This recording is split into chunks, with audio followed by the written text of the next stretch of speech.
പ്രഭാത വാർത്തയിലേക്ക് വിശദമായി കടക്കുന്നു. ഗവർണറും സർക്കാരും തമ്മിലുള്ള പോര് സകല പരിധികളും ലംഘിച്ചു തുടരുന്നതിനിടെ നയപ്രഖ്യാപന പ്രസംഗത്തിന്മേലുള്ള നന്ദിപ്രമേയ ചർച്ച ഇന്ന് നിയമസഭയിൽ ആരംഭിക്കും. സർക്കാരിന്റെ നയം പറയാൻ മടിച്ച ഗവർണർക്കെതിരെ കടുത്ത വിമർശനങ്ങൾ ഉയർത്താനാണ് സർക്കാർ നീക്കം. ക്ഷേമ പെൻഷൻ കുടിശ്ശിക മുതൽ മുഖ്യമന്ത്രിയുടെ മകളുടെ കമ്പനിക്കെതിരായ ROC റിപ്പോർട്ട് വരെ അടിയന്തര പ്രമേയമായി പ്രതിപക്ഷം സഭയിൽ ഉന്നയിക്കും. നാടകീയമായി നയപ്രഖ്യാപന പ്രസംഗത്തിന്റെ അവസാന ഭാഗം മാത്രം വായിച്ച് ഗവർണർ സർക്കാരിനെതിരെ പ്രതിഷേധം പ്രകടിപ്പിക്കുന്നതാണ് അവസാനമായി നിയമസഭ കണ്ട കാഴ്ച. സാങ്കേതികമായിട്ടാണെങ്കിലും ഗവർണർ നയപ്രഖ്യാപനം നടത്തിയതിനാൽ കൊമ്പുകോർക്കൽ വേണ്ടെന്ന് തീരുമാനിച്ചെങ്കിലും CPIഎമ്മും സർക്കാരും പിന്നീട് നിലമാറ്റി. ഒടുവിൽ സുരക്ഷയ്ക്ക് CRPFനെ വിളിച്ച് ഗവർണറും തിരിച്ചടിച്ചതിന് പിന്നാലെയാണ് നിയമസഭയിൽ നയപ്രഖ്യാപന പ്രസംഗത്തിന്മേലുള്ള നന്ദിപ്രമേയ ചർച്ച തുടങ്ങുന്നത്. സർക്കാരിന്റെ നയം പറയാത്ത ഗവർണറോട് ഭരണപക്ഷം എങ്ങനെ നന്ദി പറയുമെന്നതാണ് ഏറ്റവും പ്രധാനപ്പെട്ട ചോദ്യം. ഗവർണറെ തള്ളി പ്രസംഗത്തിൽ നേട്ടങ്ങൾ ഭരണപക്ഷം ഊന്നിപ്പറയാനാണ് സാധ്യത. പ്രതിപക്ഷം ഗവർണറെയും സർക്കാരിനെയും ഒരുപോലെ വിമർശിക്കും. സർക്കാർ ഗവർണർ പോര് ഒത്തുകളിയാണെന്ന ആരോപണവും പ്രതിപക്ഷം സഭയിൽ ഉയർത്തും. വിവാദ വിഷയങ്ങൾ ഒന്നിനു പിറകെ ഒന്നായി അടിയന്തര പ്രമേയങ്ങളായി പ്രതിപക്ഷം കൊണ്ടുവരും. ക്ഷേമ പെൻഷൻ കുടിശ്ശിക, എക്സാലോജിക്കിനെതിരായ റിപ്പോർട്ടുകൾ, സാമ്പത്തിക പ്രതിസന്ധി, സപ്ലൈകോയിലെ അനിശ്ചിതത്വം എന്നിവയെല്ലാമാണ് പ്രതിപക്ഷത്തിന്റെ ആയുധങ്ങൾ. കേന്ദ്രത്തിനെതിരായ സമരത്തിൽ നിന്ന് വിട്ടുനിന്ന പ്രതിപക്ഷത്തിന്റെ നടപടി, യൂത്ത് കോൺഗ്രസിന്റെ വ്യാജ തിരിച്ചറിയൽ കാർഡ് വിവാദം എന്നിവ ഭരണപക്ഷം പ്രതിരോധിക്കാനായി ഉപയോഗിക്കും. 24 തിരുവനന്തപുരം. രാജ്ഭവന്റെയും ഗവർണറുടെയും സുരക്ഷാ ചുമതല CRPF സംഘം ഏറ്റെടുത്തതുമായി ബന്ധപ്പെട്ട് സംസ്ഥാന പോലീസ് മേധാവിക്കും ചീഫ് സെക്രട്ടറിക്കും കേന്ദ്രത്തിൽ നിന്ന് ഔദ്യോഗിക അറിയിപ്പ് ഉടൻ കൈമാറിയേക്കും. ഇതോടെ ഗവർണറുടെയും രാജ്ഭവന്റെയും പൂർണ്ണ സുരക്ഷ 30 അംഗ CRPF സംഘത്തിനായിരിക്കും. കേരളത്തിൽ ഗവർണർക്ക് കേന്ദ്രസേന സംരക്ഷണം ഏർപ്പെടുത്തിയത് രാഷ്ട്രീയ ആയുധമാക്കാനാണ് BJPയുടെ നീക്കം. അതേസമയം ഗവർണർക്ക് കേന്ദ്രസേന സുരക്ഷ ഏർപ്പെടുത്തിയത് സംശയാസ്പദം എന്ന നിലപാടിലാണ് CPIM. കൊല്ലത്തെ പ്രതിഷേധങ്ങളുടെ പിന്നാലെ CRPF സംഘം എത്തിയതും കേരള പോലീസിനെ പറ്റിയുള്ള ഗവർണറുടെ വിമർശനവും പ്രത്യേക നീക്കമാണെന്നാണ് CPIM വിലയിരുത്തൽ. വിവാദങ്ങളുടെ പശ്ചാത്തലത്തിൽ ഗവർണറെ കേന്ദ്രം തിരിച്ചു വിളിക്കണമെന്ന് സംസ്ഥാന സർക്കാർ ആവശ്യപ്പെടാനും സാധ്യതയുണ്ട്.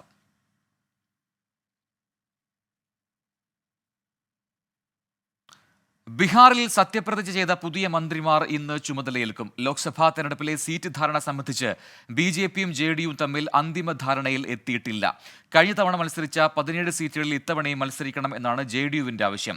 NDA സർക്കാർ സത്യപ്രതിജ്ഞ ചെയ്തതുകൊണ്ട് മാത്രം പ്രശ്നങ്ങൾ അവസാനിക്കുന്നില്ലെന്നും സഭയിൽ ഭൂരിപക്ഷം തെളിയിക്കും വരെ കാത്തിരുന്ന് കാണാമെന്നും RJD കേന്ദ്രങ്ങൾ പ്രതികരിച്ചു. അതേസമയം 2025 നിയമസഭാ തെരഞ്ഞെടുപ്പോടെ JDU 20 സീറ്റുകളിലേക്ക് ചുരുങ്ങുമെന്നും ബീഹാർ രാഷ്ട്രീയത്തിൽ ആ പാർട്ടി അപ്രസക്തമാകുമെന്നും തെരഞ്ഞെടുപ്പ് തന്ത്രജ്ഞൻ പ്രശാന്ത് കിഷോർ പ്രതികരിച്ചു. വിവരങ്ങളുമായി ബൽറാം നെടുങ്ങാടി പറ്റ്നയിൽ നിന്നും ചേരുന്നുണ്ട് ടെലിഫോൺ ലൈനിൽ. ബൽറാം, ബീഹാർ രാഷ്ട്രീയം അത് നിലവിൽ കലങ്ങിമറിഞ്ഞ് തന്നെ കിടക്കുന്നു.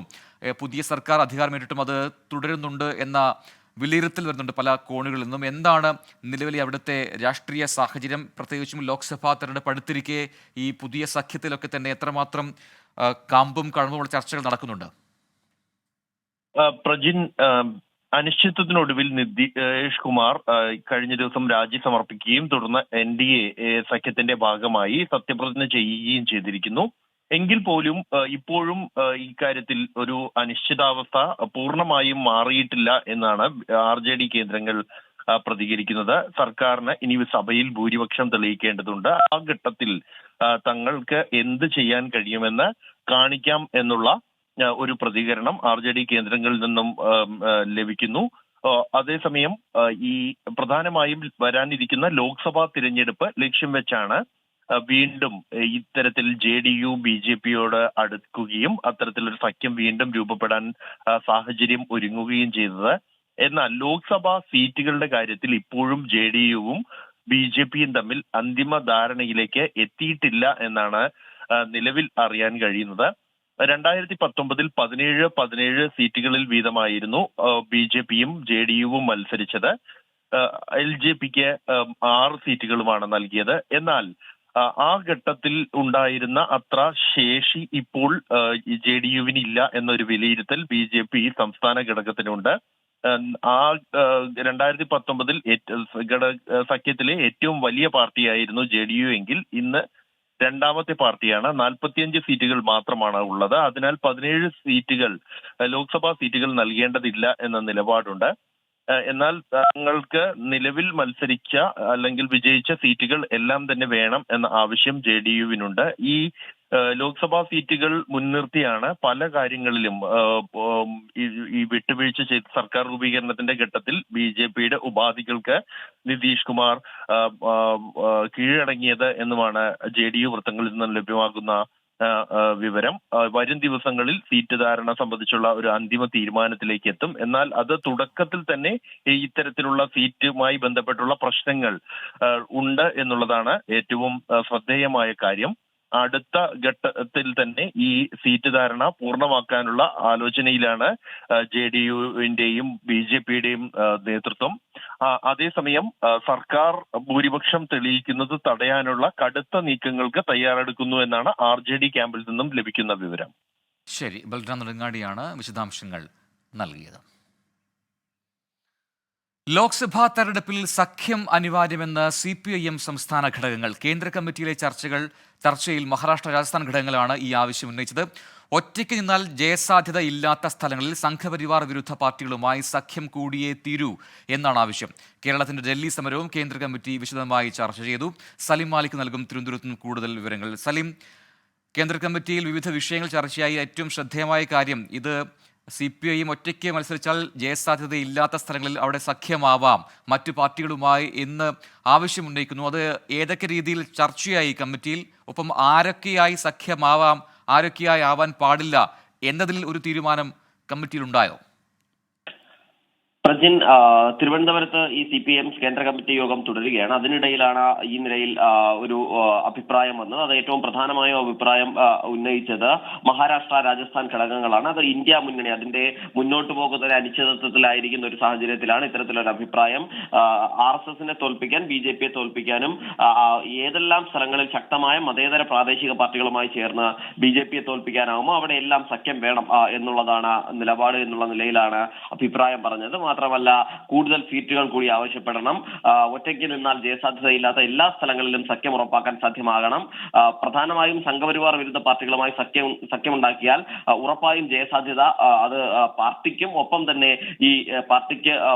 ആ മുന്നണിക്കും ഉണ്ടാകുമെന്നുള്ളതാണ്. കർഷക സമരവും പ്രക്ഷോഭങ്ങളും സംഘടനയുടെ ശക്തി കൂട്ടി. പക്ഷേ തിരഞ്ഞെടുപ്പ് ജയിക്കാൻ സഖ്യം കൂടിയേ തീരൂ എന്നുള്ളതാണ് ഈ ഉയർന്നു വന്ന അഭിപ്രായം. കേരളത്തിന്റെ ഡൽഹി സമരവും ഈ കേന്ദ്ര കമ്മിറ്റി വിശദമായി തന്നെ ചർച്ച ചെയ്തു. അതിനുശേഷം ഇതുമായി ബന്ധപ്പെട്ട് ഇന്ന് ഈ കേന്ദ്ര കമ്മിറ്റി അവസാനിച്ചതിന് ശേഷം കേന്ദ്ര കമ്മിറ്റി ജനറൽ സെക്രട്ടറി തന്നെ മാധ്യമങ്ങളെ കാണും. അതിൽ നിന്നായിരിക്കും കൂടുതൽ വിവരങ്ങൾ എന്തായാലും പറയുക. നിലവിൽ ഈ കോൺഗ്രസിന് സ്വാധീനമുള്ള സംസ്ഥാനങ്ങളിൽ അവരുമായി ചേർന്ന് മത്സരിക്കുന്നതിൽ വിയോജിപ്പില്ല എന്നുള്ള ഒരു അഭിപ്രായമാണ് അംഗങ്ങൾ ഉയർത്തിയത്. അതേസമയം കേരളം പോലുള്ള പരസ്പരം നേരിട്ട് മത്സരിക്കുന്ന കോൺഗ്രസും CPIMും നേരിട്ട് മത്സരിക്കുന്ന സ്ഥലങ്ങളിൽ സഖ്യം വേണ്ട എന്നുള്ളതും ഈ കേന്ദ്ര കമ്മിറ്റിയുടെ യോഗത്തിന്റെ നിലപാട് എന്ന നിലയിൽ തന്നെ ചർച്ചയാവുകയും ചെയ്തു. പ്രജിൻ, ശരി, സലിം മാലിക്കാണ് വിശദാംശങ്ങൾ നൽകിയത്. തിരുവനന്തപുരത്ത് നടക്കുന്ന CPIM കേന്ദ്ര കമ്മിറ്റി യോഗം ഇന്നും തുടരും. ലോക്സഭാ തെരഞ്ഞെടുപ്പ് ഒരുക്കങ്ങളാണ് യോഗത്തിന്റെ ഇന്നത്തെ പ്രധാന അജണ്ട. ഓരോ സംസ്ഥാനങ്ങളെയും പ്രത്യേക യൂണിറ്റുകളായി കണ്ട് പ്രാദേശിക മതേതര പാർട്ടികളുമായി ചേർന്ന് BJPയെ തോൽപ്പിക്കാൻ ആവശ്യമായ സഖ്യം രൂപീകരിക്കണമെന്നാണ് CPIMന്റെ നിലപാട്. പാർട്ടി കോൺഗ്രസിലുണ്ടായ തീരുമാനത്തെ മുൻനിർത്തി തെരഞ്ഞെടുപ്പിനെ നേരിടണമെന്നാണ് ചർച്ചയിൽ പങ്കെടുത്ത അംഗങ്ങൾ അഭിപ്രായപ്പെട്ടത്. ലോക്സഭാ തെരഞ്ഞെടുപ്പുമായി ബന്ധപ്പെട്ട UDF ഉഭയകക്ഷി ചർച്ചകൾ തുടരുകയാണ്. ഇന്ന് മുസ്ലിം ലീഗ് നേതാക്കളുമായി UDF നേതൃത്വം കൂടിക്കാഴ്ച നടത്തും. ലോക്സഭാ തെരഞ്ഞെടുപ്പിൽ ഒരു സീറ്റ് അധികമായി ആവശ്യപ്പെടാനാണ് മുസ്ലിം ലീഗ് നേതൃത്വത്തിന്റെ തീരുമാനം. വയനാട് സീറ്റിൽ രാഹുൽ ഗാന്ധി മത്സരിക്കുന്നില്ലെങ്കിൽ ആ സീറ്റ് ലീഗിന് നൽകണം എന്നാണ് ആവശ്യം. രാഹുൽ ഗാന്ധി മത്സരിക്കുകയാണെങ്കിൽ 2 സീറ്റിൽ തൃപ്തരാവും. കേരള കോൺഗ്രസ് ജോസഫ് വിഭാഗവുമായി UDF നേതാക്കളെ ചർച്ച നടത്തിയിരുന്നു. കോട്ടയം സീറ്റാണ് ജോസഫ് വിഭാഗത്തിന്റെ ആവശ്യം. ഇതിൽ അന്തിമ തീരുമാനം എടുത്തിട്ടില്ല. മുസ്ലിം ലീഗുമായി ചർച്ചയും ഇന്ന് പൂർത്തിയാക്കാൻ കഴിയില്ല എന്നാണ് വിലയിരുത്തൽ. ലോക്സഭാ തെരഞ്ഞെടുപ്പിൽ ഇടുക്കി സീറ്റ് ആവശ്യപ്പെടാൻ കേരള കോൺഗ്രസ് M. കോട്ടയത്തിന് പുറമെ കേരള കോൺഗ്രസ് ആവശ്യപ്പെടുന്ന സീറ്റിൽ ഇടുക്കിക്ക് പ്രഥമ പരിഗണന നൽകുമെന്ന് കേരള കോൺഗ്രസ് M ജില്ലാ നേതൃത്വം വ്യക്തമാക്കി. പാർട്ടിയുടെ ശക്തി മേഖലയിൽ നടക്കുന്ന തെരഞ്ഞെടുപ്പിൽ സീറ്റ് ലഭിക്കേണ്ടതാണെന്നും ഇക്കാര്യം നേതൃത്വത്തെ അറിയിക്കുമെന്നും കേരള കോൺഗ്രസ് M ഇടുക്കി ജില്ലാ പ്രസിഡന്റ് ജോസ് പാലത്തിനാൽ വ്യക്തമാക്കി. സിറ്റിംഗ് സീറ്റിന് പുറമെ കേരള കോൺഗ്രസ് താല്പര്യപ്പെടുന്ന ആദ്യത്തെ സീറ്റ് പ്രഥമ പരിഗണന നൽകുന്നത് ഇടുക്കി സീറ്റിനാവും എന്ന കാര്യത്തിലും ഞങ്ങൾക്ക് സംശയമില്ല. കേരള കോൺഗ്രസിന് വലിയ രാഷ്ട്രീയ സ്വാധീനമുള്ള മണ്ഡലമാണ് ഇടുക്കി. കേരള കോൺഗ്രസും കൂടി ഭാഗമായതിനു ശേഷം ഇടതുപക്ഷ ജനാധിപത്യ മുന്നണിയുടെ ജനകീയ അടിത്തറയിൽ വലിയ വർധനവ് ഇടുക്കി പാർലമെൻറ്റ് മണ്ഡലത്തിൽ ഉണ്ടായിട്ടുണ്ട്. അതോടൊപ്പം തന്നെ ഇടതുപക്ഷ ജനാധിപത്യ മുന്നണിക്ക് അനുകൂലമാണ് ഇടുക്കിയിലെ രാഷ്ട്രീയ സാഹചര്യം. ഈ സാഹചര്യത്തിലെ ഇടുക്കി സീറ്റ് ഈ പാർലമെൻറ്റ് തെരഞ്ഞെടുപ്പിൽ ഇടതുപക്ഷ മുന്നണിക്ക് വിജയിക്കുവാൻ കഴിയും എന്നുള്ള ഉറച്ച വിശ്വാസം ഞങ്ങൾക്കുണ്ട്. വയനാട് ചുരിമലയിൽ പിടിയിലായ കടുവയെ തൃശൂർ പുത്തൂർ സുവോളജിക്കൽ പാർക്കിലേക്ക് മാറ്റി. പരിക്കുകൾക്ക് ഇവിടെ ചികിത്സ നൽകും. വയനാട് സൗത്തിലെ 9-ാം നമ്പർ കടുവ കഴിഞ്ഞ ശനിയാഴ്ചയാണ് കൂട്ടിലായത്. സുജിത്ത് അയ്യപ്പത്ത് നൽകും വയനാട്ടിൽ നിന്നും കൂടുതൽ വിവരങ്ങൾ. സുജിത്ത്, സുവോളജിക്കൽ പാർക്കിലേക്ക് മാറ്റാനുള്ള തീരുമാനം വന്നിട്ടുണ്ട്. ഈ കടുവയ്ക്കുള്ള പരുക്ക് അത് എത്രമാത്രം ഗുരുതരമാണെന്നാണ് അധികൃതർ നൽകുന്നത് വിവരം? ഇന്നലെ രാത്രിയാണ് ഇതുമായി ബന്ധപ്പെട്ട ഉത്തരവ്, ചീഫ് വൈൽഡ് ലൈഫ് വാർഡന്റെ ഉത്തരവ് ഇറങ്ങിയത്. ഇതിനുശേഷമാണ് കുപ്പാടിയിലെ മൃഗപരിപാലന കേന്ദ്രത്തിൽ നിന്നും കടുവയെ തൃശൂർ സുവോളജിക്കൽ പാർക്കിലേക്ക് മാറ്റിയത്. DFO ഷജന കരീം ഇതുമായി ബന്ധപ്പെട്ട് പ്രതികരണം കൂടി നടത്തിയിരുന്നു. കാരണം ഇതിനെ അവിടെ വെച്ച് പരിചരണം പൂർണ്ണമായ രീതിയിൽ നൽകാനുള്ള തീരുമാനമാണ് എടുത്തിരിക്കുന്നത്. പല്ലിനും അതോടൊപ്പം തന്നെ കാലിനുമാണ് ഈ കടുവയ്ക്ക് പരിക്ക്. ടെറിട്ടറി ഇൻഫൈറ്റിന്റെ ഭാഗമായി ഇതിന് ഇത്തരത്തിൽ പരിക്കുകൾ സംഭവിച്ചു എന്നുള്ള തരത്തിലുള്ള നിഗമനത്തിലാണ്. ശരി, DFOയുടെ പ്രതികരണം കൂടി വന്നിട്ടുണ്ട്. അത് കേട്ട ശേഷം ഞാൻ തിരികെ സുജിത്തിലേക്ക് എത്താം. ഡോക്ടറുടെ റിപ്പോർട്ട് അനുസരിച്ചിട്ട് പല്ലുകൾ ചെറിയ ഇഷ്യൂ കാണുന്നുണ്ട്. അതോടൊപ്പം തന്നെ നെയിലിന് ചെറിയ കാലിൻ്റെ കൈ ഭാഗം ഫ്രണ്ട് ലിംസിന് നെയിൽ ചെറിയ ഇഷ്യൂ കാണുന്നുണ്ട്. അപ്പോൾ അതിന് ഫർദർ ട്രീറ്റ്മെൻറ്റ് ആവശ്യമുണ്ട്. ട്രീറ്റ്മെൻറ്റ് ഫെസിലിറ്റി ഉള്ള സ്ഥലത്തേക്ക് കൊണ്ടുപോവുകയാണ്. കേന്ദ്രത്തിലേക്ക് മാറ്റാം. അതെ, നമുക്ക് 2-3 ഓപ്ഷൻസ് ഉണ്ട്. തിരുവനന്തപുരം ഉണ്ട്, തൃശ്ശൂരുണ്ട്. അപ്പം നെയ്യാറിൽ ചില ഇൻഫ്രാസ്ട്രക്ചറിനുമായി ബന്ധപ്പെട്ട് റോഡുമൊക്കെയായി ബന്ധപ്പെട്ടിട്ട് ചെറിയ റിപ്പയർ ആവശ്യമുണ്ട്. അപ്പോൾ അത് ശരിയാവുകയാണെങ്കിൽ ആ ഓപ്ഷൻ, അല്ലെങ്കിൽ നെക്സ്റ്റ് ഓപ്ഷൻ, 2-3 ഓപ്ഷൻസ് നമ്മുടെ മുന്നിലുണ്ട്. സുജിത്തെ, ഇപ്പോൾ വ്യക്തമാണ് ആ പരിക്കുകളെ സംബന്ധിച്ച് DFO വ്യക്തമാക്കുകയായിരുന്നു. അന്ന് കടുവയെ പിടികൂടിയ സമയത്തും പല നാട്ടുകാരും ചോദ്യങ്ങൾ ഉന്നയിച്ചിരുന്നു, എന്താണ് ഈ രീതിയിൽ ഇങ്ങനെ കൊണ്ടുപോകുന്നത് എന്ന് സംബന്ധിച്ച്. അപ്പോൾ അന്നും പരിക്കുണ്ട്, അതുകൊണ്ട് മാറ്റുന്നു എന്ന് DFO പറയുകയും ചെയ്തതാണ്. ഇന്നിപ്പോൾ പരിക്കിനെ സംബന്ധിച്ച് കൂടുതൽ കാര്യങ്ങൾ അവർ പറയുന്നുണ്ട്. ഇതിപ്പോൾ ഈ പുത്തൂർ സുവോളജിക്കൽ പാർക്കിലേക്ക് മാറ്റുന്നു, അവിടെ തന്നെ ഈ പരിക്കിന് ശേഷം വീണ്ടും അവിടെ തുടരും എന്ന് തന്നെയാണോ വ്യക്തമാക്കുന്നത്?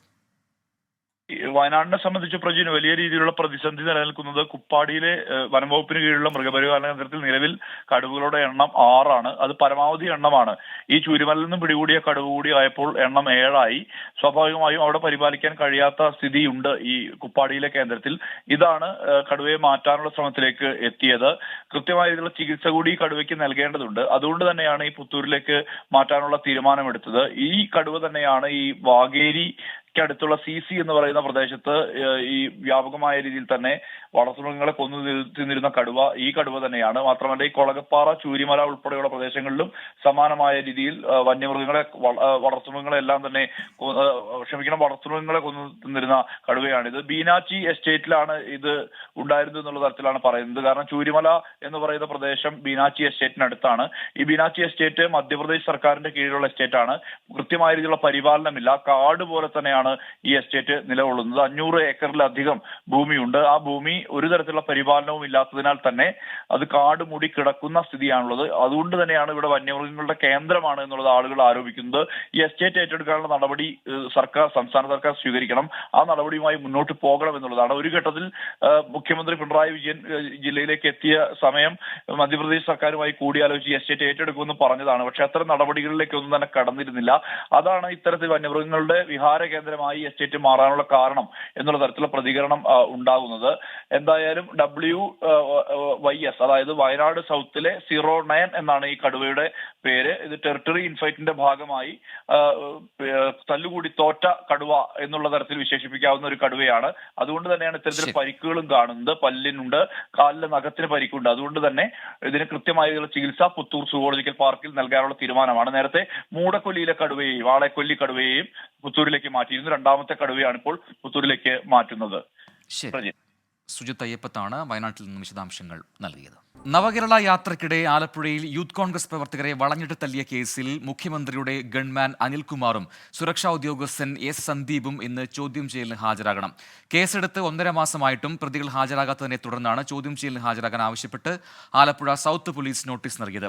ഇരുവരും ഹാജരാകുമോ എന്ന കാര്യത്തിൽ പോലീസിന് വ്യക്തതയില്ല.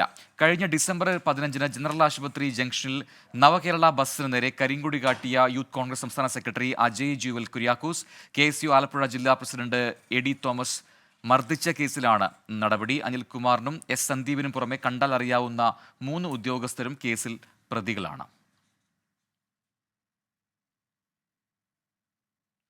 കേന്ദ്ര സംസ്ഥാന സർക്കാരുകൾക്കെതിരെ കോൺഗ്രസ് സംഘടിപ്പിക്കുന്ന ജനകീയ പ്രക്ഷോഭയാത്രയ്ക്ക് ഒരുക്കങ്ങൾ ആരംഭിച്ചു. പ്രതിപക്ഷ നേതാവ് VD സതീശനും KPCC അധ്യക്ഷൻ K സുധാകരനും ഒന്നിച്ചാണ് ജാഥ നയിക്കുന്നത്. സമരാഗ്നി എന്ന് പേരിട്ടിരിക്കുന്ന യാത്ര ഫെബ്രുവരി 9-ന് തുടങ്ങും. വൈകിട്ട് 4 മണിക്ക് കാസർഗോഡ് മുനിസിപ്പൽ മൈതാനത്ത് നിന്നാണ് പ്രക്ഷോഭ പരിപാടികൾ ആരംഭിക്കുക. AICC general secretary KC Venugopal MP ഉദ്ഘാടനം ചെയ്യും. ജാഥയുടെ ഭാഗമായി 30-ലധികം സമ്മേളനങ്ങൾ വിവിധയിടങ്ങളിലായി സംഘടിപ്പിക്കും. ഫെബ്രുവരി 29-ന് തിരുവനന്തപുരം പുത്തരിക്കണ്ടം മൈതാനത്ത് പൊതുസമ്മേളനത്തോടെയാണ് ജാഥ സമാപിക്കുക. AICC അധ്യക്ഷൻ മല്ലികാർജുൻ ഖർഗെയോ പ്രിയങ്ക ഗാന്ധിയോ സമാപന സമ്മേളനത്തിൽ പങ്കെടുക്കും.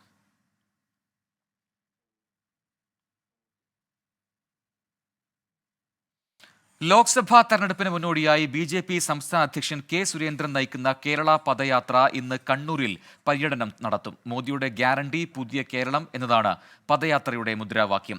വൈകിട്ട് 3 മണിക്ക് കളക്ടറേറ്റ് മൈതാനിയിൽ നടക്കുന്ന പൊതുസമ്മേളനം സുരേഷ് ഗോപി ഉദ്ഘാടനം ചെയ്യും. പദയാത്രയുടെ ഭാഗമായി പൗരപ്രമുഖരുമായുള്ള കൂടിക്കാഴ്ചയും ഒരുക്കിയിട്ടുണ്ട്. 20 ലോക്സഭാ മണ്ഡലങ്ങളിലൂടെ കടന്നുപോകുന്ന യാത്ര ഫെബ്രുവരി 27-ന് പാലക്കാട്ട് സമാപിക്കും. രാഷ്ട്രീയ മാറ്റത്തിന് പിന്നാലെ രാഹുൽ ഗാന്ധി നയിക്കുന്ന ഭാരത് ജോഡോ ന്യായ് യാത്ര ഇന്ന് ബീഹാറിൽ പ്രവേശിക്കും. യാത്ര ഇന്നും നാളെയും ബീഹാറിൽ പര്യടനം നടത്തും. ഇന്ത്യ മുന്നണി നേതാക്കൾ യാത്രയുടെ ഭാഗമാകുമെന്നാണ് കോൺഗ്രസിന്റെ പ്രതീക്ഷ. ക്ഷണം ലഭിച്ച തേജസ്വി യാദവ് പങ്കെടുക്കുമെന്ന് നേരത്തെ അറിയിച്ചിരുന്നു. RJD അധ്യക്ഷൻ ലാലു പ്രസാദ് യാദവും റാലിയുടെ ഭാഗമായേക്കും. CPIM, CPI തുടങ്ങി പാർട്ടികളെയും യാത്രയിലേക്ക് ക്ഷണിച്ചിട്ടുണ്ട്. 2 ദിവസത്തെ പര്യടനത്തിന് ശേഷം യാത്ര വീണ്ടും ബംഗാളിലേക്ക് പ്രവേശിക്കും. ഇന്ത്യ മുന്നണിയിൽ കടുത്ത നിലപാടിലേക്ക് കടന്ന് ആം ആദ്മി പാർട്ടി. എല്ലാ സംസ്ഥാനങ്ങളിലും ഒറ്റയ്ക്ക് മത്സരിക്കാനാണ് ആലോചന. ഹരിയാന, ഗോവ, ഗുജറാത്ത്, ഛത്തീസ്ഗഡ്, രാജസ്ഥാൻ, ഉത്തരാഖണ്ഡ് സംസ്ഥാനങ്ങളിൽ അവഗണിക്കാൻ ശ്രമിക്കുന്നു എന്നാണ് പരാതി. കോൺഗ്രസിന്റേത് വല്യേട്ടൻ നിലപാടെന്ന് വിമർശിച്ചാണ് കടുത്ത തീരുമാനം. കേന്ദ്ര ഏജൻസികൾക്കെതിരായ സമരത്തിൽ കോൺഗ്രസിന് ആത്മാർത്ഥതയില്ലെന്നും പരാതിയുണ്ട്. അതേസമയം ദേശീയതലത്തിൽ കൂടുതൽ സീറ്റുകൾ ആവശ്യപ്പെടാനാണ് CPIMന്റെ തീരുമാനം. രാജസ്ഥാൻ, ബീഹാർ, മഹാരാഷ്ട്ര, ഛത്തീസ്ഗഡ്, ആന്ധ്രാപ്രദേശ്, തെലങ്കാന സംസ്ഥാനങ്ങളിൽ സീറ്റ് ആവശ്യപ്പെടും. തമിഴ്നാട്ടിൽ കഴിഞ്ഞ തവണ മത്സരിച്ച സീറ്റുകൾ വിട്ടു നൽകില്ല. കോയമ്പത്തൂർ സീറ്റ് കമലഹാസന്റെ പാർട്ടിക്ക് നൽകാൻ ആകില്ല എന്നാണ് നിലപാട്.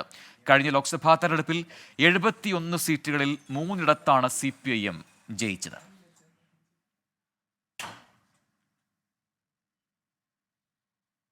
ഇന്ത്യയുമായുള്ള ബന്ധം മെച്ചപ്പെടുത്താൻ ഊർജിത ശ്രമവുമായി ചൈന. 15 മാസത്തിന് ശേഷം ഇന്ത്യയിൽ പുതിയ അംബാസിഡറെ നിയമിക്കാനാണ് നീക്കം. 2 രാജ്യങ്ങളുടെയും വിദേശകാര്യ മന്ത്രാലയത്തിലെ ഉന്നത ഉദ്യോഗസ്ഥർ നടത്തിയ ചർച്ചയ്ക്ക് പിന്നാലെയാണ് തീരുമാനം. സഹ വിദേശകാര്യ മന്ത്രിമാരിൽ ഒരാളായ സു ഫെയ്ഹോങ് ആണ് പുതിയ അംബാസിഡർ എന്നാണ് സൂചന. ലഡാക്ക് വിഷയത്തിലെ സംഘർഷങ്ങളെ തുടർന്ന് 2022 ഒക്ടോബറിലാണ് ഇന്ത്യയിലെ ചൈനീസ് സ്ഥാനപതി മടങ്ങിയത്. ഇസ്രയേൽ ഹമാസ് ആക്രമണം രൂക്ഷമായി തുടരുന്നതിനിടെ വെടിനിർത്തൽ ചർച്ചകൾക്കായി CIA മേധാവി വില്യം ബേൺസ് പാരീസിലെത്തി. മൊസാദിന്റെ മേധാവി ഡേവിഡ് ബാർണിയ, ഖത്തർ പ്രധാനമന്ത്രി മുഹമ്മദ് ബിൻ അബ്ദുൽ റഹ്മാൻ അൽത്താനി എന്നിവരുമായി ചർച്ച നടത്തും.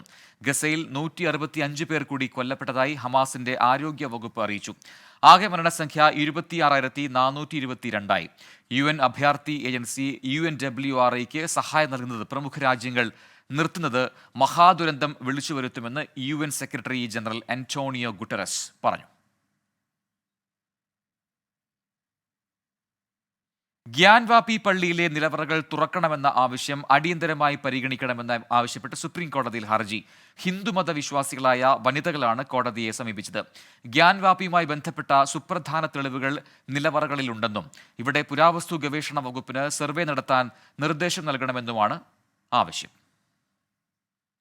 പ്രേക്ഷകരെ ചേർത്ത് നിർത്തി ചാനൽ ചരിത്രത്തിൽ പുതിയ അധ്യായം കുറിച്ച് 24.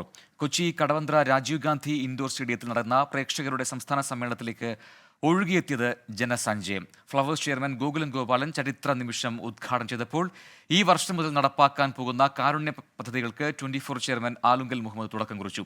24 അവതാരകരുടെയും ഫ്ലവേഴ്സിലെ ജനപ്രിയ പരിപാടികളിലൂടെ ശ്രദ്ധ നേടിയ താരങ്ങളുടെയും കലാപ്രകടനങ്ങൾ പരിപാടിക്ക് മിഴിവേകി. ലോകത്താദ്യമായി ഒരു വാർത്താ ചാനൽ സംഘടിപ്പിച്ച പ്രേക്ഷകരുടെ സംസ്ഥാന സമ്മേളനം. അതിൽ പങ്കാളികളായി ചരിത്രത്തിന്റെ ഭാഗമായത് നിരവധി പേർ. കാണികൾക്ക് സമ്മാനമായി ആദ്യം വേദിയിലെത്തിയത് 24 അവതാരകരുടെ നൃത്താവിഷ്കാരം.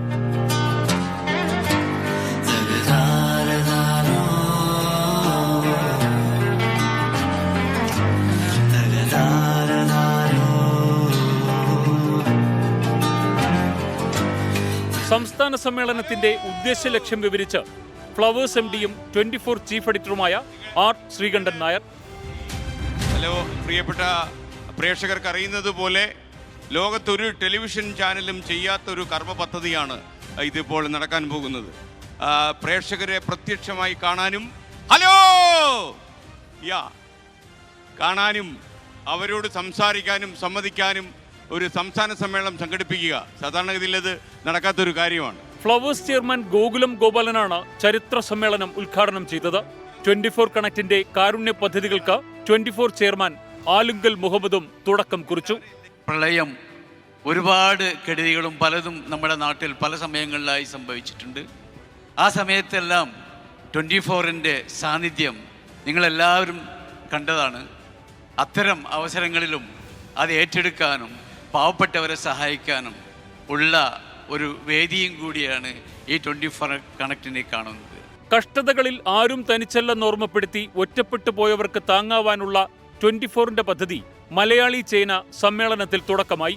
ചെറുപ്രായത്തിൽ മാതാവിന്റെയും അനിയന്റെയും സംരക്ഷണം ഏറ്റെടുക്കേണ്ടി വന്ന തിരുവനന്തപുരത്തെ നിഖിൽ വിനോദിനെ വേദിയിൽ ആദരിച്ചു. നിഖിലിന്റെ പഠനവും മാതാവിന്റെ ചികിത്സാ ചെലവും ഏറ്റെടുക്കുമെന്ന വേദിയിൽ 24 ചെയർമാൻ ആലുങ്കൽ മുഹമ്മദിന്റെ ഉറപ്പ്. ഏറ്റവും വലിയ എൻ്റെ ജീവിതത്തിൽ എനിക്ക് ചെയ്യാൻ പറ്റിയ ഏറ്റവും വലിയൊരു കാര്യമാണിത്. നിങ്ങൾ കണ്ടുപഠിക്കേണ്ടത് നിഖിലിനെയാണ്. നിഖിലിനെ പോലെ എങ്ങനെ ജീവിതത്തിൽ നേരിടണമെന്ന് നിങ്ങൾ അവനെ കണ്ടുപഠിക്കണം. കുട്ടികളിലുണ്ടാകുന്ന ടൈപ്പ് 1 പ്രമേഹത്തിന് പ്രത്യേക ശ്രദ്ധ നൽകിക്കൊണ്ടുള്ള പ്രവർത്തനങ്ങൾക്ക് പ്രേക്ഷകരുടെ സംസ്ഥാന സമ്മേളനത്തിൽ തുടക്കം കുറിച്ചു. ജനക്ഷേമം ലക്ഷ്യമാക്കി തുടങ്ങിയ പദ്ധതികൾ അടിയന്തര പ്രാധാന്യത്തോടെ പൂർത്തീകരിക്കുമെന്നും 24ന്റെ ഉറപ്പ്. സ്കൂളിലൊക്കെ 2ാം ക്ലാസ്സിലൊക്കെ പോകുന്ന കുട്ടികളൊക്കെ തന്നെ മെഡിസിൻ എടുത്തുകൊണ്ട് പോകുക, അവർ കൂടെ തന്നെ മെഷീനിലൂടെ മരുന്ന് കുത്തിവെച്ചുകൊണ്ടിരിക്കുക, അങ്ങനെയൊക്കെ പറയുന്ന അപകടകരമായ കാഴ്ചയിലൂടെ ഒരു 10 ലക്ഷം കുട്ടികളുണ്ടെന്നാണ് പറയുന്നത് ടൈപ്പ് 1 ഡയബറ്റിക് രോഗികളായി. അവരെ സംരക്ഷിക്കാനുള്ള ഒരു നീക്കവും 24 കണക്ട് നടത്തുന്നു. അവതാരകരും പ്രേക്ഷകരും തമ്മിലുള്ള ചാറ്റ് ഷോയും നവ്യാനുഭവമായി. പ്രേക്ഷകർക്കിടയിൽ വാർത്താമുറിയൊരുക്കി ന്യൂസ് ബുള്ളറ്റിൻ. നമ്മളൊരു വീൽ ചെയർ വാങ്ങിച്ചു വരും. വീട് കിട്ടിയത് വലിയ സന്തോഷം. നമ്മുടെ ഇവിടെ വീട് കിട്ടിയ ആളാണ്. വീട് കിട്ടിയ 100 വീടുകളിൽ ഒരെണ്ണം കിട്ടിയ ആളാണ്. കേരള കോൺഗ്രസ് ജോസഫ് വിഭാഗത്തിലെ തർക്കങ്ങളിൽ കോൺഗ്രസിന് അതൃപ്തി. ബീഹാറിൽ BJP പിന്തുണയോടെ നിതീഷ് കുമാർ മുഖ്യമന്ത്രിയായി സത്യപ്രതിജ്ഞ ചെയ്യുകയാണ്. ഫ്ലവേഴ്സ് 24 കുടുംബാംഗങ്ങളുടെയും പ്രേക്ഷകരുടെയും വിവിധ കലാപരിപാടികൾ സമ്മേളനത്തിന്റെ ഭാഗമായി സംഘടിപ്പിച്ചു. ലോക ടെലിവിഷൻ ചരിത്രത്തിൽ പുതിയൊരു അധ്യായം എഴുതി ചേർത്താണ് 24 പ്രേക്ഷകരുടെ സംസ്ഥാന സമ്മേളനം അവസാനിച്ചത്. ഈ പരിപാടി വൻ വിജയമാക്കിയ പ്രിയപ്പെട്ട പ്രേക്ഷകർക്ക് നന്ദി. കൊച്ചി കടവന്ത്ര രാജീവ് ഗാന്ധി ഇൻഡോർ സ്റ്റേഡിയത്തിൽ നിന്നും ടീം 24. ഡോക്ടർ വന്ദന കൊലക്കേസിൽ CBI അന്വേഷണം ആവശ്യപ്പെട്ട് കുടുംബം നൽകിയ ഹർജി ഹൈക്കോടതി ഇന്ന് വീണ്ടും പരിഗണിക്കും. വന്ദനയുടെ പിതാവ് KG മോഹൻദാസ് ആണ് ഹൈക്കോടതിയെ സമീപിച്ചത്. പോലീസ് അന്വേഷണം കാര്യക്ഷമമല്ല എന്നാണ് ഹർജിയിലെ ആരോപണം. അന്വേഷണത്തിൽ പോലീസിന് ഉദാസീനതയുണ്ടെന്നും ഇതിനാൽ CBI അന്വേഷണം അനിവാര്യമാണെന്നും എന്ന് ഹർജിയിൽ പറയുന്നു. അതേസമയം CBI അന്വേഷണം വേണ്ടെന്ന് സംസ്ഥാന സർക്കാർ ഹൈക്കോടതിയിൽ നിലപാടെടുത്തിരുന്നു. പ്രതി സന്ദീപിന്റെ ജാമ്യ ഹർജിയും ഹൈക്കോടതി ഇന്ന് പരിഗണിക്കുന്നുണ്ട്. വണ്ടിപ്പെരിയാറിൽ 6 വയസ്സുകാരിയെ പീഡിപ്പിച്ചു കൊലപ്പെടുത്തിയ കേസിലെ പ്രതിയെ വെറുതെ വിട്ടതിനെതിരായ സർക്കാരിന്റെ അപ്പീൽ ഇന്ന് ഹൈക്കോടതിയിൽ. കേസിൽ പ്രതി അർജുനന് ഹൈക്കോടതി നോട്ടീസ് അയച്ചിരുന്നു. തെളിവുകളുടെ അഭാവത്തിലായിരുന്നു വിചാരണ കോടതി പ്രതിയെ വെറുതെ വിട്ടത്. എന്നാൽ പ്രോസിക്യൂഷൻ ഹാജരാക്കിയ തെളിവുകൾ വിശകലനം ചെയ്യുന്നതിൽ വിചാരണ കോടതി പരാജയപ്പെട്ടു എന്നാണ് സർക്കാരിന്റെ അപ്പീലിൽ പറയുന്നത്. അർജുനെതിരെ പോലീസ് ചുമത്തിയ ബലാത്സംഗം, കൊലപാതകം ഉൾപ്പെടെ ഒരു കുറ്റവും പ്രോസിക്യൂഷന് തെളിയിക്കാൻ കഴിഞ്ഞിരുന്നില്ല. പ്രഭാത വാർത്ത പൂർത്തിയാവുകയാണ്. എല്ലാ പ്രേക്ഷകർക്കും ഒരിക്കൽ കൂടി ഒരു നല്ല ദിനം ആശംസിക്കുന്നു.